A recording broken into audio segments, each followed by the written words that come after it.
Friends, ఎలా ఉన్నారు? Welcome back to my channel. Please like, share and subscribe. బ్రహ్మ ముహూర్తం ఈ మాట రోజు వింటూ ఉంటాం. అసలు బ్రహ్మ ముహూర్తం అంటే ఏంటి, అది ఎందుకంత ప్రత్యేకమైనది అనే విషయాలు ఈ వీడియోలో చూద్దాం. రాత్రి చివరి జాము తరువాత సూర్యోదయానికి ముందు ఉండే సమయాన్ని బ్రహ్మ ముహూర్తం అంటారు. ఈ సమయం వేకువజామున 4 గంటల నుంచి 5:30 మధ్య ఉంటుంది. శాస్త్రాల ప్రకారం సూర్యోదయానికి ముందే నిద్రలేచి స్నానం చేసిన తరువాత సూర్యుడికి అర్ఘ్యం సమర్పించి ఇంట్లో పూజ చేయాలి. పూజ చేసేవారు అయితే పూజ చేయాలి, లేదు అంటే మెడిటేషన్ చేసుకోవచ్చు.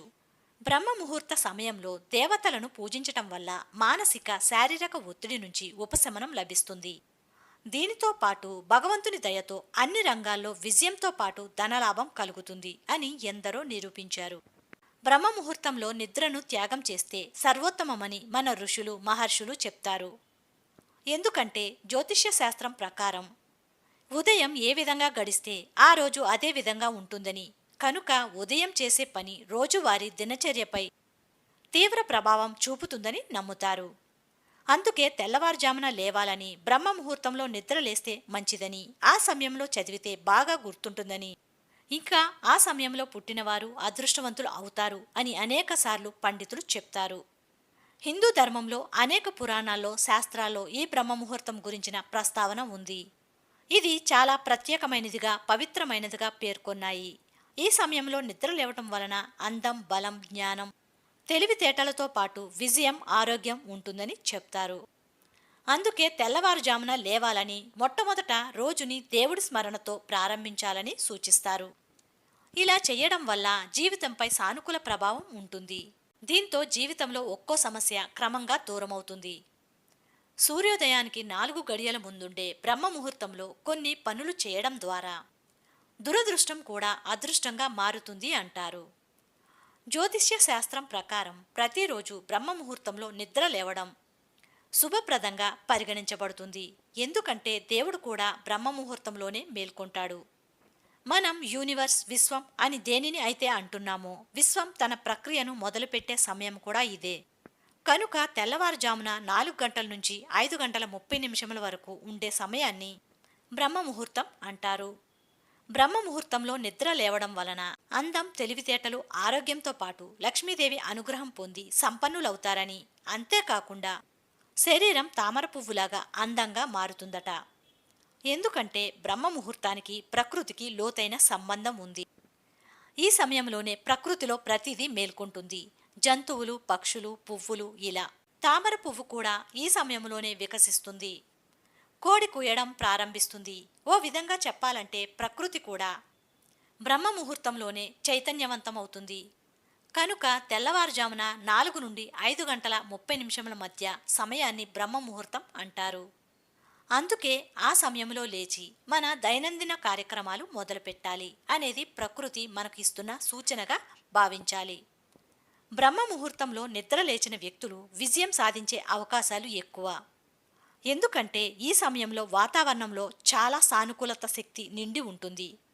నిద్ర లేచినప్పుడు ఆ శక్తి మనలో కలిసిపోతుంది. దాంతో మనలోకి వెళ్ళిన ఆ శక్తి మంచి ఆలోచనలు చేయడానికి ప్రేరేపిస్తుంది. అప్పుడు ఏ పని చేసినా అది విజయం అవుతుంది.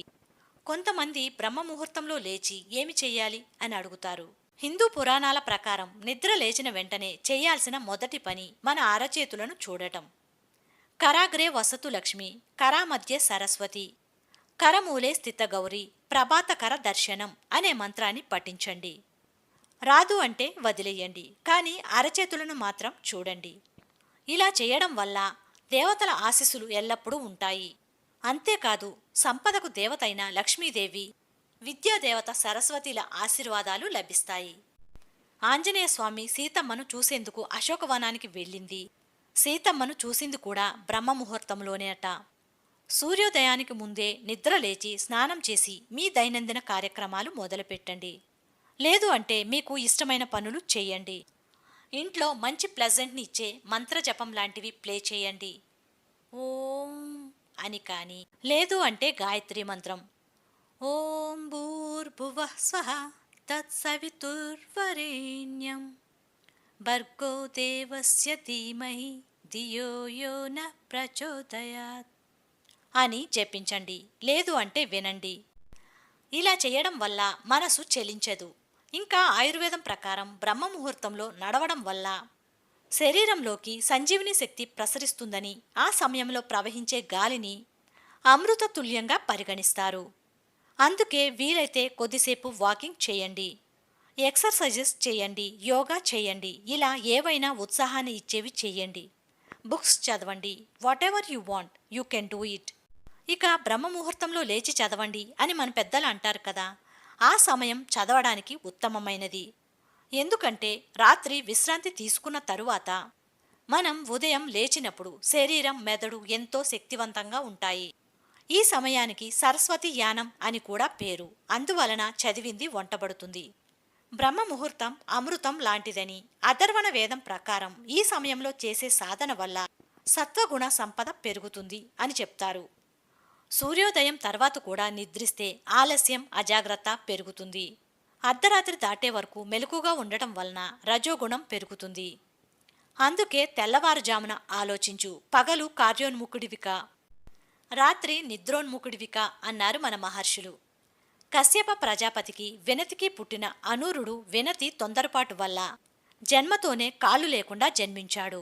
బ్రహ్మ అతడిని సూర్యుడి రథానికి సారథిగా నియమించి, అతను సూర్యరథాన్ని తీసుకొచ్చే సమయానికి ఎవరు నిద్రలేచి కార్యసాధనలో నిమగ్నులవుతారో వారిపై ఏ గ్రహం, నక్షత్రం చెడు ప్రభావం చూపలేదని వరమిచ్చాడని ఒక కథ. బ్రహ్మ ముహూర్తం అత్యంత శక్తివంతమైన సమయమని, ఆ సమయంలో లేచే వారి జీవితం కాంతివంతమవుతుందని ఉపనిషత్తులు చెప్తున్నాయి. భగవంతుడిచ్చిన శక్తి ప్రకృతి అందరికీ ఇస్తుంది, కానీ దాన్ని జాగృతం చేయాల్సిన బాధ్యత మనదే. శరీరాన్ని, మనసును ప్రకృతితో లీనం చేసి మన కర్తవ్యాన్ని మనం నిర్వర్తిస్తూ ఉంటే విజయం, సంపద, ఐశ్వర్యం, ఆరోగ్యం అన్నీ మన వెంటే ఉంటాయి. కావాలంటే అత్యంత ధనికుల బయోగ్రఫీలను చదవండి, చూడండి. వారంతా తెల్లవారుజామున లేచిన వారే అయి ఉంటారు.